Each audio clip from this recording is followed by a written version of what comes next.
Kind of. Hello, everyone. Welcome again to our organization, Small Business Associations and Entrepreneurs and Startups. So I'm your host tonight. Here every month, we have our virtual events where we talk about all things marketing and sales. If you're watching right now and you have any comments or questions, just leave them in the chat box below. So tonight, our special guest, he's a Wall Street Journal best-selling author. He has his own firm where he helps many companies increase their revenue across digital channels by supporting their customer journey.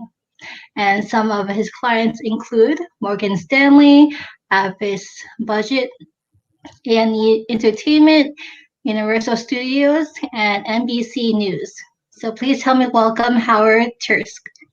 Oh, thanks, Louisa. Hey, everybody. Good evening. Hope everyone's doing great. And I'm going to give you some kind of prepared remarks, talking a little bit about work from my book. You know, it's interesting. I know the focus here is of people who are in small businesses and entrepreneurs, and that's me. I run a relatively small business, 100 or so people, and I guess you could say I'm an entrepreneur. I've started a number of businesses. What my book is about, and what I mostly do professionally, is actually work with large businesses, large enterprises. So I'm actually been kind of interested and surprised a little bit when my book came out and people started buying it, how many times I've heard from folks who are in or more of a small business and entrepreneurship world, how much they're applying some of the principles in the book. It's interesting, I guess, my experience, my professional experience, I've been helping large brands with their digital transformations for something like 25 years. Of course, what it means to go through digital transformation has changed quite a lot in the last 25 years. From the early days where I was out explaining to boards of companies why it even made sense to have a website, to today, of course, where companies are having to figure out how to reshape their entire whole business enterprise, business model, everything for a digital world. And actually I was interested when you guys invited me to join you, because I thought, oh, wow, I hope my content is really going to be on point for a group like this. But I think and hope it will be. And of course, you guys will let me know. Number one, because as I say, a lot of people have been using the book, even though a lot of the examples and the things I'm going to talk about come from my work with large enterprises at other size businesses. So I know from that feedback that I've gotten that it's applicable. And the other thing is, depending on the nature of your business, you may very well have those kinds of companies as your clients. You may be like me, targeting large companies. And so understanding what they're facing, because large companies in particular, they're very threatened right now, not just because of coronavirus, but because of the digital trends that have been occurring in the last number of years, last decade or more, requires so much change. And very often they're not able to change rapidly enough. And that's one of the reasons why we see so many large brands who've fallen by the wayside over the last decade. And I'm sure you, like me, can probably rattle off so many brands from that have befallen that kind of fate for failing to keep up with the times. So I'm going to kind of begin some of the content from my book and talk you guys through some of the things that I talk about all the time. And I hope we'll have some time for questions, or you guys can let me know. I want to make sure that this gives you as absolute maximum amount of value. So I'm happy to answer any questions that you may have about how it applies within the context of your own businesses. Yes. Sorry, go ahead. Oh, certainly. I was just saying about the questions. What about the questions? Are there questions? Not yet. We'll certainly get to the questions. Say, if you have questions already, my God. Yeah. So as I've said, if you're trying to make a legacy brand, if you're trying to make a classic brand that pre-existed our world of digital successful in the world today, then you've got a challenge, you've got a problem on your hands. And one way I would sort of frame that up is my son Joseph. He always likes to text us. He texts our family group chat anything he finds on the internet that he thinks is relevant. Joseph is now 8. So we constantly get these texts from him. Like he'll see an article that there's a giant squids have been spotted off the coast of Japan, and we'll get a text and a link from Joseph. So one day, I guess it's already 2 years ago, when he was perhaps only about 6 or so, I got a text from him, and it told me that he had just read online that all of the Toys R Us stores are closing. And then he gave me another one of those little emojis saying with the RIP tombstone saying forever. And I saw that and I thought, oh, geez, I better go see how he's doing. He's probably distraught about this news. Maybe I should have told him. I should have broken the news to him instead of him just seeing it on the internet. So I go to the kitchen, which is, I kind of know if he's on the internet, it's only one place he could be. He's on the iMac in the kitchen. So I go and I say, I said, hey, Joe, I saw your text, how are you feeling about this? He thought for a second and he looked at me and he said, Dad, I don't care. Anything we need, we could just get from Amazon. And I was like, phew, problem averted. I guess he's not distraught about it. But it also got me thinking about what it really means. And if you're a toy store and 8-year-old boys, or at that time, 6-year-old boys, don't care if you live or die, well, maybe that's a more fundamental problem than some of the other reasons that people think Toys R Us went out of business. Because, when they went out of business a couple years ago, there was a lot of discussion in the media and print media and stuff about, well, what was the problem? Why was it that Toys R Us went out of business? Some said it was too much leveraged debt. I don't know if you followed this story, but they had companies they owed a lot of big debts to for investments that they had taken on. Others said it was because of video games, because video games had gone downloadable. And so kids were spending more time on digital playtime and wasn't stuff they were buying at Toys R Us, not like the old days where you'd go and you'd buy a console and you'd buy the games there. And that was reducing the demand both for physical cartridges for games and also for physical toys. And of course, these are both true challenges that Toys R Us faced. But what I would say to you is I don't really think that those are the reasons. Every business has challenges. I don't think these are the reasons that Toys R Us went out of business. I think Toys R Us died from something more profound than these commonplace business challenges, which was simply a lack of love. They just no longer mattered the way they once did. And it got me thinking, when I was Joe's age, I really did love Toys R Us. And I loved my Kodak camera with its flash bulbs, or Speed Racer. I loved my Atari. And I love the International House of Pancakes with its 6 little types of syrup at every single table. And then a few decades later, it was different. I loved Borders books. I loved Melrose Place. I love my BlackBerry. And today I love my Alexa. I love my iMac. I love Game of Thrones. And I'm back to loving IHOP again. There's one right near my house. I love their omelets with the jalapeno cheese and those pancakes, those chocolate chip pancakes they give you. So what do you love? What are you really passionate about? Is it Fortnite, Snapchat, Lululemon, Disney, Chipotle, and that $6 plop of guacamole they put on your salad? And even more importantly, as a question, do your customers love your business? Do they have that excitement and passion? Are they committed to staying with you? Are they looking forward to your next product? Do they unbox it with delight? Do they stand in line to make sure that they're the first one when your restaurant opens? Do they tell their friends about it? And, when I speak about this idea, which is a key theme in my book, Winning Digital Customers, sometimes people say to me, well, love? I mean, love? Really? Love? Like, what do you mean by love? Because, love can mean a lot of things, right? I love my wife and I love my Ford Mustang, but, not exactly in the same way. But in this context, love is a shorthand for the desire to be connected with a given brand and this strong faith that that brand is going to give you what you need. When we do customer research, which we do all the time, and we ask customers if they love Citibank, generally speaking, most people do not love Citibank. If we ask if they love Starbucks, there's a decent percentage of people who say that they do. So those consumers understand what we mean when we talk about this idea of loving a brand.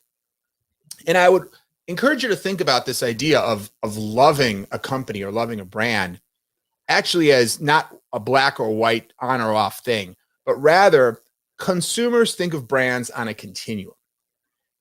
And at the top of that continuum is what I'm talking about, is that love of a brand. And it's so valuable, as I'm going to talk about a few examples in a minute. But there are other levels to that continuum. Maybe you don't quite reach love. The next level down we call resonant, a brand that people feel, really positively about, maybe not quite the passion of love, but they feel still a very positive feeling toward it. And then there are brands that people feel are relevant to them. Relevant means, well, it's a part of my life. I care about it. It delivers something that I need. And then there's irrelevant brands that frankly you just don't have any interaction with or don't care about. And then there's non-existent brands. That's like you never heard of them, or geez, are those guys still in business? And I'm gonna and the reality is, actually, I'm gonna skip that. Actually, I think this. I'm sorry. I was just gonna talk about. So these are out of order. Sorry about that. So let me start with an example of a brand that's resonant, right? Verizon. Verizon's a brand that we don't, when we evaluate and we test what level of feelings people have towards brands in some of our research, most people don't have a strong love for Verizon, and yet it's a brand that a lot of people really like and they do business with and they count on, and they have a lot of general positive regard for, even if not 100%. And this is a brand that's seen consistent growth. You can see this slide is a little bit old, so this is not necessarily the latest stock graph, but this is a brand that sees consistent positive stock market growth, 440% growth in their stock over the last 5 years. Sorry, sorry, apologize. These slides are a little screwed up. Verizon's growth was 33%, and Apple, in contrast, a brand that we always see as being at the top of those that are seen as loved brands by customers, in contrast, has seen 440% growth over that same period of time. So Disney, of course, another brand that often evokes a great deal of customer love. And just as an example of the power of what that customer love can do for you, Disney launched a subscription streaming service. You may be familiar with it, Disney Plus. And it launched in a little more like a year and a half ago, November of 2019. In the first 6 months after launch, they had 28.6 million paid customers. That doesn't count free trials or other people who got it paid, literally taking their credit card out and paying. That's 50% of the business that Netflix has built in over a decade, and almost exactly the same as Hulu, who'd been around for almost a decade. So when a brand that has that level of customer love, you not only see that level of performance, but you also see the ability to, for example, bring a whole new business to market. And because people are excited about the brand, they're anxiously awaiting what you bring out new, you have the opportunity to scale a new business very rapidly. So I want to offer you, you might be wondering, well, geez, I wonder if people really do love my brand. And even really, which are the brands? Maybe you're asking yourself, do I really love this brand, or is it only resonant? Where do the different brands in your life exist on this scale? So there are a number of different research tools that we use to try to measure this idea of customer love. But I want to offer you the very simplest one, which is simply a one-question test that you can use in your own research with your customers if you want to see how they feel about your brand. And similarly, you can use yourself to just test for fun or whatever you like to see how you feel about the brands in your life. And here's how the test goes. Just ask this one question. How would you feel if the brand were gone? Apple's gone. No more Apple, no more iPhone, no more iTunes, no more Mac. There's nothing new coming from Apple. Their brand is gone. How do you feel? If you feel devastated, like you can't believe it, you're in shock, you're despondent, you don't know what you will do, how you will survive without this brand in your life, if that's how you feel, then that is the feeling of a love that's been taken away from you. That's in that test. If that's the emotional response you have, then that's a brand that you love. And if that's how your customers feel about your brand, then that indicates that those customers that feel that way truly love the brand. As a notch down, if you're, shall we say, bummed, right? You're like, God, that brand is gone, man. That sucks. You're not going to lose sleep over it. You're not wondering how you're going to live the rest of your life beyond it, but you're truly and genuinely disappointed that you no longer have the opportunity to interact with that brand. Well, that indicates that brand is the next level down of resonant. And if you say, well, good to know, I needed to know that, let's say Chevron is no longer in business. That's where I usually get my gas. I guess I'm going to have to find another gas station. It's important information for you to have. You don't necessarily have an emotional reaction to it, but you recognize that you needed to know that, and you're going to have to take some change. You're going to have to make some change. You're going to have to take some action to change your buying patterns or something, because now that brand's no longer there. that would be the equivalent of a brand that's relevant to you. They're relevant because they're part of your life, but they're not a brand you have an emotional connection to. And if you say, you know what, I really don't care, that brand's gone, doesn't matter to me, has no impact on me, then that's a brand that's irrelevant. And if you say, who, what brand, or Radio Shack, I didn't even know that they were still around, then that's an example of a brand that's already, at least to you, a non-existent brand. So, one distinction I want to make here is sometimes I get the question, isn't the brand love that I'm talking about kind of just the same as what people call loyalty? Aren't I just renaming something that is already out there? And I would say to you, hey, you can call it that if you want. And what I'm going to talk about coming up is more important than the term, how you get that customer love and what steps you need to go through to accomplish it. But let me just make this point about loyalty, because in business, we often use the term loyalty. But I want to suggest to you that it's very different than what I'm talking about. And here's why. You can already see from the examples that I've given, when I talk about customer love, I'm talking about an emotion, a feeling that your customers have. Now, the word loyalty, if you look it up in the dictionary, it can mean, sort of in the English language, a feeling. But that's not how it's used in business today. In business, when we speak of customer loyalty, we're not talking about a feeling. We're talking about a behavior. And the behavior is repeated transactions. If you use your credit card a lot, they consider you loyal. If you go to the same gas station every day, that's a definition of being loyal. If you fly the same airline every time you need to go to Cleveland, they would say that you are loyal. They're going to give you loyalty points, right? But actually, there might be a lot of reasons that you engage in repeated transactions. The credit card gives you, benefits that you like. The gas station is near your house. The airline is flying where you want to fly to. They're the most convenient flight. Now, don't get me wrong. We want those behaviors. Businesses want you to engage in repeated transactions. But let's just leave those terms separate and recognize that the thing we call loyalty, while it's an end behavior, it's a different thing from the emotional connection that I'm talking about. Okay. So let's talk about how do you actually inspire customer love? If I've perhaps persuaded you that it's a very, very valuable thing to have, that those companies that accomplish inspiring the love of a large number of customers have all kinds of benefits, from greater growth to greater revenue to greater profitability. They can bring out new products, scale them much faster, all kinds of reasons why that is a disproportionately valuable thing. How do you, could seem like a mystery. How do you make a person fall in love with you, right? It almost seems like one of those things that you don't even have control over. And it can seem that way in business, but it's not. We've reverse engineered, not to be too unromantic about it, but we've reverse engineered what it takes to inspire in a customer that feeling of love. And I will tell you the formula. It's actually pretty straightforward. It's 3 levels. The first level of inspiring customer love is that you must meet the needs of your customers extremely consistently. You need to meet the needs, and you need to meet them consistently.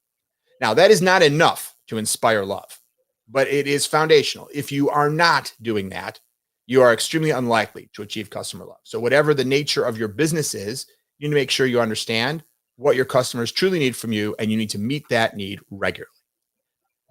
But if you want to get to love, you have to go beyond that. So the second of our little 3-part formula here, the second part is that you need to delight the customer. Not all the time, but you need occasional delight. What is delight? Delight is going above and beyond. Meeting the needs is doing what they expect and need. Delighting is doing things that they don't expect and maybe don't need, but brings them joy, which delights them, which creates an additional amount of value that you're offering them, value that you don't have to offer them.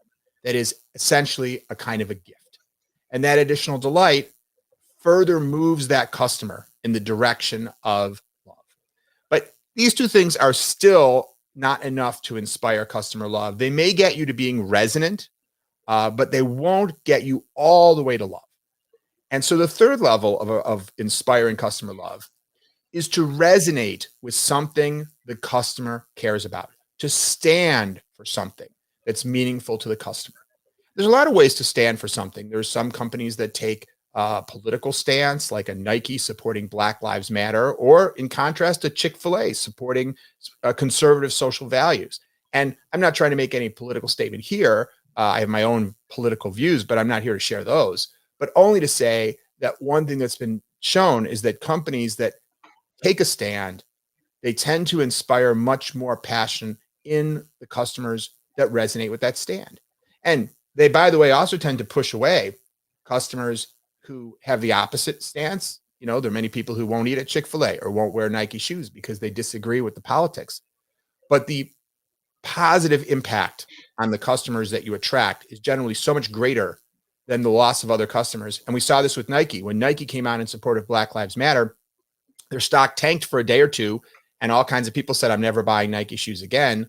But of course, there was a whole other group that flocked to Nike shoes and was so much more passionate than ever that very shortly Nike stock turned around and it saw a huge growth, and Nike sales have skyrocketed since they took those positions, even with some people saying that they'd never buy Nike shoes again. So just as an example. So why do these three things matter that way? It's because of the meaning. Love stems from meaning. And so these three things together create some important meanings in your customer that inspire that feeling of love. So what are those meanings? The first level, the meeting the needs, conveys to the customer the meaning that this brand understands me. They get that I need to get in and out of this place really quickly. They get that I want to pay with PayPal. They get that, you know, it's important to me that this items are in stock, or that they show up on time at my house, or whatever it is. So yes, of course, part of an interaction with the brand is just the very baseline. Well, you know, I need something. There's a commercial transaction occurring, but the emotional impact is, in order for someone to consistently meet your needs, they have to understand you. And people love to be understood. And that feeling of being understood is the first kind of emotional ingredient in that three-part recipe to inspire the emotion of love that we're looking for. The second level, then, when you layer in delighting the customer, that creates a meaning in the customer that says they care about me, because I'm paying them for something and they're giving me the thing I paid them for, but then they're giving me something extra that they didn't have to give me. And they're not asking me for anything in return. I create the meaning that means you care about me. And that's, of course, very powerful, because even more than being understood, people want to be cared about and valued. You know, so often we tell our customers, thank you for your business, or we value you as a customer, just while we're telling them that we're not going to give them the refund on the product they've asked for or whatever else, right? Customers are very cynical about what you say about yourself, and they almost never hear. Think about it in your own life. When brands tell you, you know, we value you as a customer, thank you for your business, do you even hear that? Does that even have an impact on you? I would suggest that it rarely does. These statements are so throwaway and they're used so often. But when you do something that genuinely delights the customer, when Apple sells you a computer but packages it in such a way that gives you this experience of delight when you unbox it, you realize that they've put so much care into something that isn't the main thing you paid for. You didn't pay for the packaging, you paid for the computer. Every other computer company just puts it in a brown cardboard box. But Apple is going above and beyond, and that delight is part of what creates that sense of that you care, that Apple cares about your experience of unboxing the product and cares about your emotions at that moment. And then lastly, in terms of resonating, what is the emotional implication when when a brand seems to share your values? And it's that they are like me. When we love somebody, while there might be things they say opposites attract, and there's elements of that too, but in the end, we tend to love somebody who understands us, who cares about us, and that somehow we feel a sense of commonality with. And so when a brand conveys that sense of who they are and what they stand for, and it resonates with a given customer, that combination together, that they understand me, they care about me, and they are like me, those are the elements that together inspire that feeling of love. But of course, you know, the devil's in the details. It raises a lot of questions, like, what are the most important needs of your customers? I mean, do you know? If you're going to meet them, you need to know what they are. Many businesses don't really understand all the needs of their customers. And how do you determine if you are meeting those needs today? Maybe you understand the needs, but is your business really delivering on meeting those needs? Maybe you'd like to think you are, but are you? And what are those extras that would delight your customers? I mean, you can do a lot of extra things that don't delight your customers, right? I mean, you can recarpet the store, or you can, offer free coffee, or you can, upgrade people's shipping. It may or may not delight them. So really understanding, especially if you're putting money and time into these things, what are the things that really matter to your customers? And frankly, what are the values that your customers find attractive? Or put another way, who are the customers that would resonate with the values that you already have? If you don't know these things, it's very difficult to make this formula work. It's like going on a date and saying, take her someplace she likes. But if you don't know what she likes, then you're not likely to succeed in doing that. And furthermore, to add to the challenge, the answers are not static. And this is what's happened to so many companies today. Many of the brands that used to be very successful and are today out of business, and Toys R Us perhaps is an example of that, as I talked about earlier, but we could rattle off so many others, from Blockbuster to Circuit City and on, and Kodak, and that so many of these brands at one time were loved, or at least resonant, and many were loved, and yet they're no longer loved, and therefore they no longer have that position in the market that they used to. Now, why? What happened?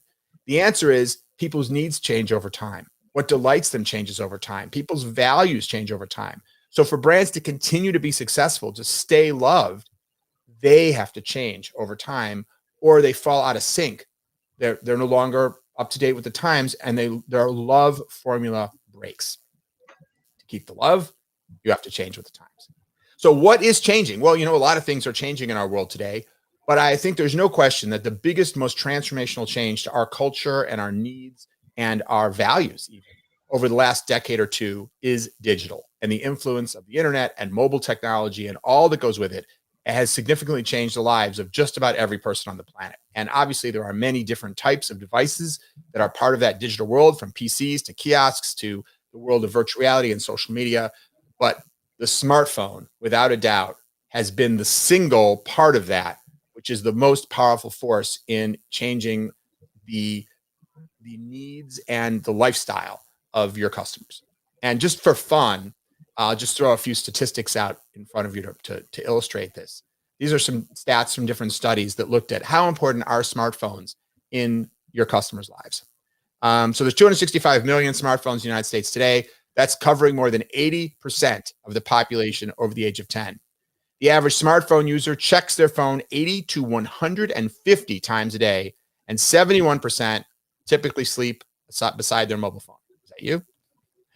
When asked if they had to choose between keeping their smartphone or giving it up in exchange for something else, here are some of the things that research has shown. 64% of Americans said if they had to give up eating out for a year, now this was before COVID, of course, none of us have eaten out for a year, right? But 64% of Americans said that they wouldn't eat out for a year if they had to give that up in order to keep their phone. 50% reported that they'd skip vacation rather than relinquish their phone. Man, I'm realizing how many of these things are COVID, difference during COVID. And when asked if they had to choose between their smartphone and other things, nearly half said they'd work an extra day each week if they had to in order to keep their phone. And 1 in 3 said they'd give up sex for a year instead of giving up their phone. So clearly, this technology is more than just a technology. It's an important emotional part of our lives. And this is one of the reasons I call my book Winning Digital Customers, because what I believe is that today's customers, by and large, there are exceptions, of course, but by and large, are what I call digital customers. And what that means is that they are living a lifestyle with digital at the center. If digital is the center of their lifestyle and you're not meeting their needs around digital, not only does that fail to meet their needs, the bottom level of the pyramid, but very often it fails to meet their needs on the value level either. Because if you fail to demonstrate that digital is important to you as a business, and that's a value that's important to your customers, that's another reason that it's difficult for them to love you. So I would say one way of thinking about digital transformation, which is a lot of what I work on every day, is if a company's successful today, it's not because they're a digital business. It's not about making every part of your business digital. If you're Taco Bell, customers don't want to buy digital tacos. They still want real tacos, but you have to be resonating with an audience of digital customers. And many, many companies today are not succeeding. One study by Gartner, major analyst, said that 84% of customers they surveyed indicated that in the majority of brands they interact with, the digital experiences did not live up to expectations. And that's not for lack of trying, almost every company that you know is engaged in these digital transformation efforts to try to become more successful in the world of digital. But Forbes magazine, among others, have said that in their studies, over 84% of these digital transformation efforts have failed. So many companies are investing unsuccessfully and trying to change and are at least not wholly successful. And that's really the love dilemma, which is that to deliver, to gain the love, you have to be elegant in digital, because digital is such an important part of people's lifestyles. And yet it's very challenging to do that when you're a large company. It's like moving the battleship, like that thing they say, it takes 5 miles to turn a battleship around because it is so large and has so much momentum. And so many of the large companies that I work with have that challenge. Now, I'm hoping that for some of you, there's more nimbleness, but changing any business, unless it's just you, still requires getting alignment, getting people on board, investment, and some level of disruption. And so, nevertheless, it can still be challenging. But one thing I always try to point out is it doesn't have to be that way, meaning it doesn't have to be that large companies are just always behind. And in fact, there are a number of large pre-digital legacy great heritage brands, HBO, the New York Times, Federal Express, Walmart. These are companies that are killing it in the digital world. So as challenging as it is to move that battleship, there are many companies that have demonstrated that it is absolutely possible. Not a majority. There are many more companies, large, classic Fortune 500, Fortune 1000 type legacy enterprises that are failing to change, or at least failing to change rapidly enough. But the point is, it can be done because there are also many models of success. And so, and there's the logos of Federal Express and Walmart. So, so a lot of what I work on is how. So you want to make those changes. You want to transform. You want to deliver an elegant digital experience, because that's what's going to give you a chance at gaining that customer love, at meeting the needs and delighting and standing for something your customers care about, because digital is such an important part of their lives. If you don't do that, you have almost no hope. But it's challenging to transform. So the last part of my remarks today, and then I'd be happy to open up to your questions, is the sort of central bulk, meat, if you will, of my book, which I certainly would encourage anyone to pick up, Winning Digital Customers, is how do you do that? And so I have a 5-part, I've been doing this, I should say, for 25 years with large companies, and not always successfully, by the way. But all that time in working with dozens and dozens and dozens of large companies, I've seen many different efforts, many things that have worked, many things that have not worked. And so what I'm in a position to be able to do now is say, okay, well, I've seen a lot. So I think I have a good sense of what tends to work. What is a process you can follow to actually successfully do that? And that's what my book goes through in great detail. And I'm just going to give you a quick high-level summary of here. There are 5 steps to what I call the customer love digital transformation formula. And this is applicable when you have a business that needs to change in order to win the love of its customers. And this is not necessarily only applicable to digital, by the way. There may be other changes that you need to make, and these steps are likely to be equally relevant in a non-digital realm. But what I focus on, my career is largely about digital. So, that's the vantage point that I talk about these things from. So what are these 5 steps? Do I have slides on the 5 steps? Yeah. So the first step is to understand your customer. If you're going to modify your organization, your process, your products, your customer service, your store, your app, your website, whatever it is, if you're going to evolve them or dramatically transform them in order to meet the needs and to delight your customers, you better understand them. You better understand what their needs are. Understand even what is the experience that they are having today. What about their current interactions with you is delighting them, and what about their current interactions with you is dissatisfying them? So understanding that, as well as understanding them in a broader sense, outside of the context of just their current experience, but what are their hopes and dreams and fears? What are the things that they struggle with? Whether they think it's something you're supposed to be doing for them or not, sometimes those can be some of the best opportunities to delight your customer. When I started taking Ubers, I never had previously felt annoyed at taxi cabs, because when I arrived at my destination, I had to pay the driver. It just seemed like part of the deal. I didn't feel like, darn, this taxi cab that's wasting 60 seconds of my time while I pay the driver. I was totally something I accepted. But all of a sudden, you call an Uber in your app. Uber obviously already has your credit card. Car pulls up, you just get out and go. And it's like, wow, that saved me a little bit of effort, a little bit of wasted time. And that's creating delight in me. That's going beyond my expectations of just getting me where I need to go. And so, but that comes from understanding what is it that is creating some level of friction or pain or aggravation or inconvenience for your customer in the first place. So the first step is all about understanding your customer. And the main way to do that is through research. And, in my book, of course, we don't have enough time here for me to go. I could easily spend an hour just talking about research techniques, but there's a lot in the book. And actually the book also has a website with additional supplemental materials, including tools and videos and additional content, all for free with the book. And actually 3 supplemental ebooks that also come with the book. It's a bit crazy. We maybe went overboard, but one of those ebooks is even more detail on a wide range of research techniques that you absolutely can employ yourself. You can hire a company to do it, like mine, but you can also do these things yourself. Get to know your customers. So that's the first step. The second is to map the customer journey.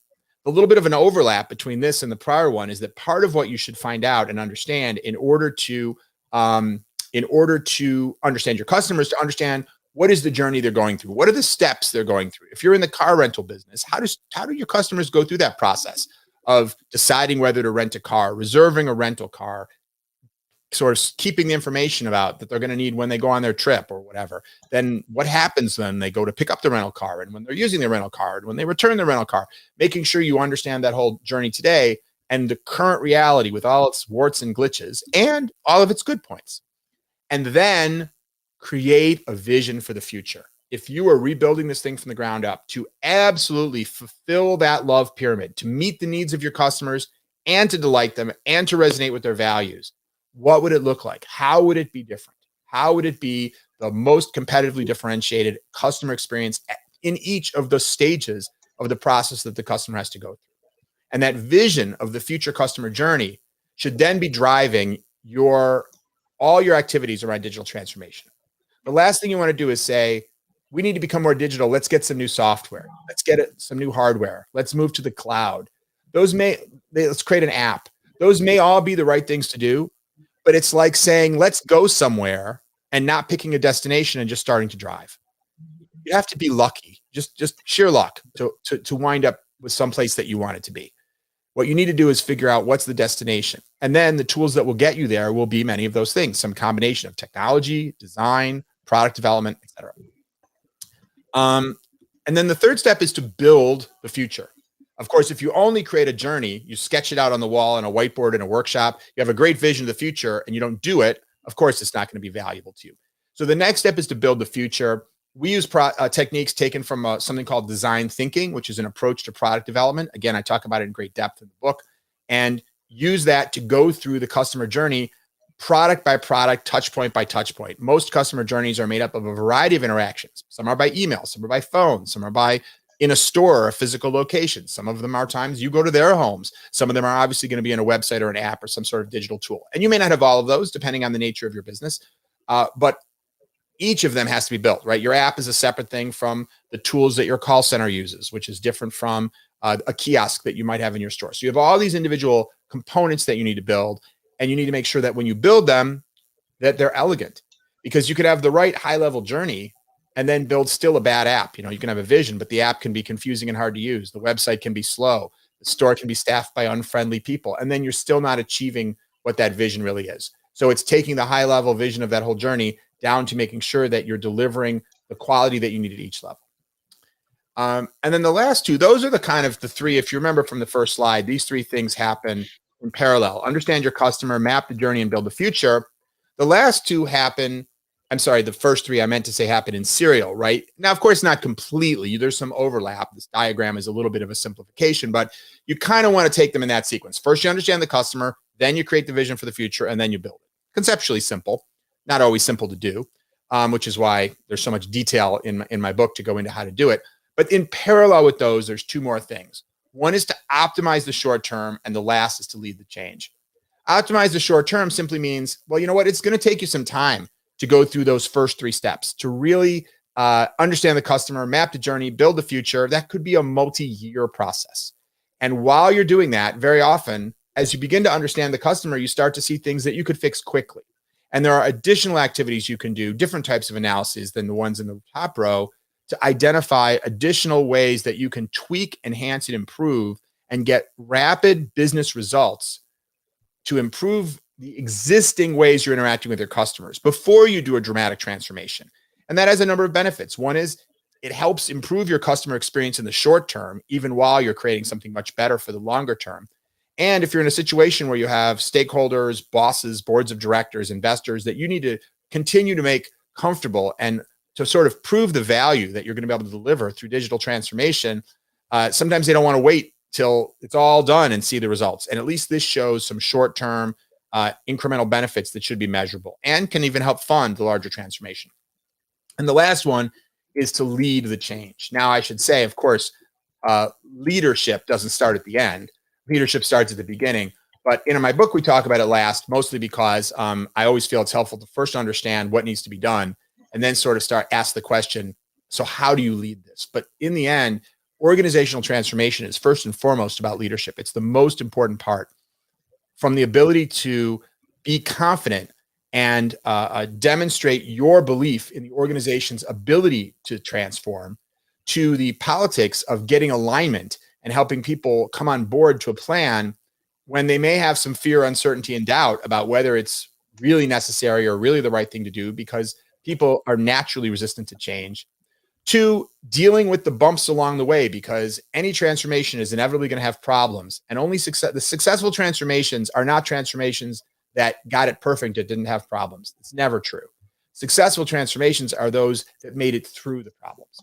And so that requires continuous leadership to deal with challenges as they come up, whether they're challenges of technology, challenges of politics, challenges of competitive things that occur, funding challenges that occur, changes in the marketplace. I mean, the list of possible challenges is endless, or at least lengthy. And again, in my book, I go into many of the things that can create problems along the way and some specific techniques to overcome them. So that's it. That was sort of the story I wanted to share with you, why customer love is so important, what the recipe is to achieve that love, and then how you actually sort of create the ingredients for that recipe, a 5-step process to be able to actually build the kind of an experience that's going to inspire those 3 levels of customer love. This is not an academic idea. I did teach at NYU for a couple of years as an adjunct, but by and large, I've spent my career in the trenches working with large companies on these types of transformations. And this is simply my distillation of what I've seen work. You absolutely can succeed at this if you have sufficient determination, because it's not easy, and if you follow the right process. My goal is to give you the process, and those that are successful will be those that add to that process, that determination. And so I just end by offering a gift to you guys. If you would like to read the first chapter of my book for free, here's a link. You can get it at wdc.ht. That just stands for Winning Digital Customers, which is the name of the book, .ht, which are my initials. Isn't it cool that there's actually a top-level domain of my initials? I'm not quite sure why there is one. I don't think it's because of me. But anyway, so I was like, I'll take it. Anyway, /free chapter. If you go there, you can download the first chapter for free. And if you like it, or even if you don't like it, you can still buy the book. It's available on Amazon. I think the hardcover is $27.99. But if you actually sign up for the free chapter, you'll get a coupon that you can use to buy the book from our site for, I think, $19.99 for the hardcover. Or you can get the Kindle, or it's available on Apple and Barnes & Noble, Nook, and all that. And I think it's $14.99 or something thereabout. So I hope you have a chance to get it. And as I mentioned, not only is the book very in-depth, you're not required to read it all, but it does go into great depth about how to accomplish these things. And it also comes with a large amount of supplemental resources. In fact, what I've seen a lot of companies starting to do is just buy copies for the whole team, because if you use it and you really get the maximum benefit of it, what happens is who's ever working on the transformation, it can become your I don't want to say your Bible, that's a little too lofty, but let us just say your guidebook or your blueprint or whatever, to help guide you through these steps and to know what to do and how to execute, to be able to make sure you understand the customer, create the vision and build it, and optimize as effectively as possible in the short term, and lead the whole thing in a way that you'll be on a path to success. So that is my last slide. And those are my remarks. I'm actually not sure how much time or if there's additional time, but if there is, I'm happy to answer any questions. Thank you, Howard, for such a great presentation and for the gift to our viewers. I myself I'm reading the book as well, as I told you earlier, and I'm learning quite a few things as well. Great. So we have about 15 minutes for questions and answers. And the first question is, so oftentimes companies that have a long history of success, they have a system that works for them already. And so maybe they'll make some like small changes, like having a website, maybe an app, but they're not willing to change like their whole system to be like digital centric because maybe it'll cost them a lot of money. So what would you say to them about that? They're doomed. No, I mean, here's the thing. Change is costly and disruptive, and people will resist it. So if you can avoid it, you should avoid it. If a company can continue to be successful doing the same thing and making only small incremental changes, I think that is what they should do. Why spend the time and money on change? Mm-hmm. Problem is, especially today, as rapidly as the world is changing, that's just generally not the case. There's always some edge case that proves the rule. In my book, I talk about a restaurant that's on an island in Mexico called Cozumel. Some of you may have been there. Cruise ships go there a lot. I'm an avid scuba diver, so I've been there a number of times scuba diving. And on the far side of the island, where on the opposite side where the hotels are and stuff, there's these just natural beaches, not like just like they've been for 10,000 years, just natural beaches. And on one of those beaches, there's a shack where you can get food, and they serve fresh food. Fish shrimp they take out of the ocean and they cook up for you, and they make guacamole from fresh avocados and margaritas with salt water and tequila. And, maybe they'll be fine if they just keep doing the exact same thing they've been doing. But that's probably not true for your business. That's an extreme exception. And even they don't have any running water or power actually, but they still use iPhone so that you can pay with a credit card, So even they are doing some digital things, and most likely your business will not be successful. And so if you continue doing the exact same thing, because when there's a great quote that I love, and I mentioned in the book, which is from Jack Welch, who's the legendary CEO of General Electric from the 80s. And during his tenure at the helm of General Electric, I think the stock price went up like more than 10x. And he said way back then, before our digital revolution, he said, of any company, when the speed of change on the outside exceeds the speed of change on the inside, the end is near. And so I wasn't entirely kidding when I said the example company you mentioned from the questionnaire is doomed. If the world keeps changing faster than your company changes, and you just got to ask yourself, how fast is the world changing, and how fast is your industry changing, and how fast are your customers changing? And if you're honest with yourself, unless you're in some industry I've never seen before, you're going to say fast, very fast. And if you're only changing in these little incremental changes, then you're like a runner in a race where the front runner is running faster than you, and you're already behind the front runner. And what's going to happen? The longer you run, the farther and farther behind you're going to get. So what to do about it? You need to build a burning platform. You need to find a way. Well, first you could just get another job, right? You may in fact be at a doomed company, and you may be better off going someplace that is more willing to transform. But if you're committed to that company, then the alternative is to be a change agent, which means that leadership thing that I talked about before. In my book, I talk about all kinds of resistance to change. And one of the supplemental ebooks that comes with my regular book is called Pitching Digital Transformation.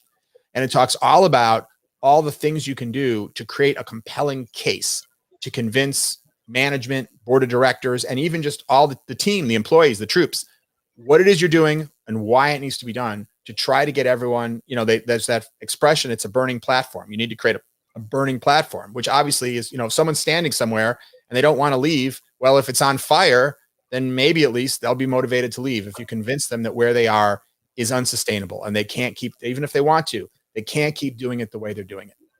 And if you fail, well, that's the nice thing about business today. You can always go someplace else. But that's the opportunity, is to take that company and essentially be its savior, to save that company from doom by being the change agent that is able to get them to transform at a speed to catch up to the change of the world. Great. Thank you for that answer, Howard. Next question is, can you explain the difference between having an internet presence with like a website, an app, maybe a blog, versus being what you call a digitally driven enterprise? Sure. So let's take car rental as an example, which I just mentioned earlier briefly. Let's say you're like Hertz and you rent cars, but you have a website. Someone can reserve a car. You have an app, can reserve a car. But the Hertz business is pretty much the same business it's been for 30 years, right? They have lots in airports and in cities. You go, you make a reservation, you show up, you pay, you take the car, you have to rent by the day because that's how it works. You return the car, they charge you. And that fundamental business is really unchanged. But they've added these additional ways since the olden days. Now you don't have to call to make a reservation or go to your travel agent. Now you can do it through the internet. But as you say, that's a digital presence, but it's not really a digital business. It's e-commerce. In my book, I talk about the difference between being digitally driven and e-commerce. And I love that term e-commerce because it's this hyphenated word, right? E-commerce. It's like you take what you're already doing, the commerce, and you just tack on some electronic stuff, right? You tack on some digital. Today, we might call it de-commerce, right? But you're not really changing the main thing. You're just tacking something on. And that's my Hertz example. But let's look at Zipcar, where they completely rethink rental car. They say, we don't need lots. We can put the cars anywhere because they all have GPS and people don't need to come to a counter and get a key because we can put some technology in the car so they can just use their phone to unlock the car, get in the car, start the car with their phone, drive around. And when they're done, they maybe even park it someplace different. We don't care because we'll know where the car is. And in that case, there's no need to rent by the day. You can rent it for an hour or 3 hours or however long you want. And now you have a totally different business model, which would never be possible in the pre-digital world. If you're a truly digitally driven company, a digitally centric company, most likely most likely your business would be impossible in a non-digital world. Hertz's business wouldn't be impossible. You wouldn't have one way of reserving, but otherwise the business would be intact. And look beyond Zipcar to somebody like Uber, who I mentioned earlier. Now you're taking the whole idea of transportation and you're saying, well, why do you even need to rent a car? Why can't you just have someone drive you? And why do we as a company even need to buy cars? We can just find people with cars and pay them when they drive people around. And so now you have an entire business model, which would never be possible in a non-digital world. It's only enabled by GPS and smartphones and cloud technology. And that's really what it means to become digitally centric. Doesn't necessarily mean every part of your business needs to be digitally centric, but that is what it means anyway. And you should at the very least be conducting these kinds of thought experiments to say, hey, if we were building this company from the ground up, if we were starting it fresh now, how would we build it? How would we operate it? What would be different than the legacy way that we're running it now? And it may very well be that in that exercise, you realize what your company really needs to become. And you may not be able to become that overnight. But if you were running a factory today operated by steam engines, because that's how your factory started in 1840 and you just never changed, I mean, you'd probably be out of business, right? And you have to think about digital that way. You can't still be a steam-centric factory in 2021, and you can't really be a non-digitally centric company and be very successful in 2021 either. And I think that's going to be even more true in 2031. Right. One of the factors that a digital centric company makes their business super convenient for the customers, and I think that is really great for nowadays. Like, people expect things to be super convenient for them, and that's one of the things that really draws people in. Yes. Okay. So in the research that people should be doing, what would you say, like, what kind of strategies would, like, what strategies can people use to bring their customers, sorry, I should rephrase this. So how do we determine, like, what strategies can people use to maximize the impact on their customers' thoughts, feelings, and their behaviors. In other words, what strategies to use for research? Right. Yeah. There are many strategies. In the book, I divide them into two main categories, what I call direct research and indirect research. So direct research is when you are engaging directly with your customer. For example, you're interviewing them, you're surveying them, you are going to their workplace and observing them, or you're showing up at their house with their permission, of course, and observing them. Just as an example, we did a big project for one of the largest theme parks in the world to understand how we could make a better booking experience for families planning vacations. And so we actually recruited families that were in the process of planning vacations. And we said, we'd like to come to your house and we'd like to watch how you plan a vacation and observe the process. And we would observe maybe the mom of the house going online and doing some research and printing some stuff out, and then sitting down at dinner with the family and talking about the different options. You know, should we go to Disney? Should we go to Las Vegas? Should we go to the mountains? And we got to see the whole process. And that's so instructive because, and the same would be true. I mean, another project we did was for AAA, the Automobile Club of America, where they're doing towing people from the side of the road. We went on tow trucks with them. We rode along to see what happens when they show up at the side of the road.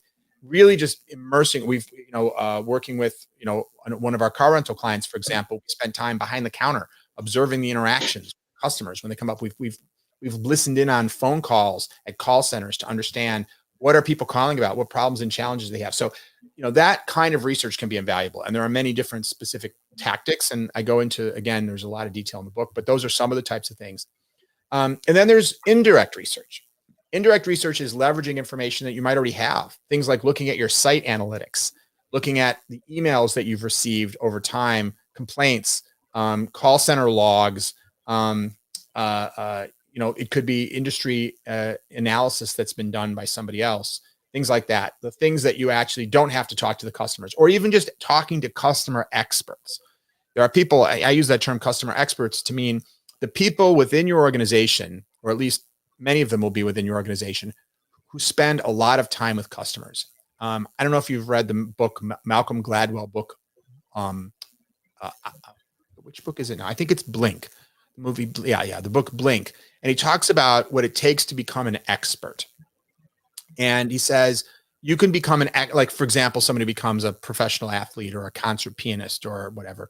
And he says, really 2,000 hours of doing something is the threshold. When you've spent 2,000 hours practicing the piano, you're an amazing piano player, no matter how much talent you have at the beginning. And so you probably have people within your organization, maybe they're in the call center, maybe they're in your stores, who've spent more than 2,000 hours interacting with your customers. If they've been with you for 5 years and they're working 40 hours a week, that's 2,000 hours, maybe a little less after vacation, but 5-6 years, someone is on the threshold of really being an absolute expert in your customers. So you can go speak to those people and ask them questions. They have the tremendous breadth of having worked with a large number of customers. And that's valuable in a different way from talking directly. If I go and talk to one customer, obviously I'm getting it straight from the horse's mouth. So that's great. But I can only talk to one customer at a time, or maybe a few, 2-3 people at a time.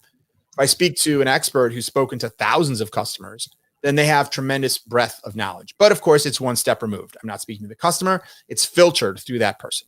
So I want to talk to a number of experts. Nevertheless, these are some of the different strategies you can use. The reality is you probably have access to a tremendous amount of data, knowledge, and information about your customer. And while I haven't covered everything in the book, not intentionally, just because I only have so much time, there's dozens of techniques described in the book for learning more about your customers. So, and in fact, sometimes I worry I give people too many techniques and they might be paralyzed by not knowing which ones to use.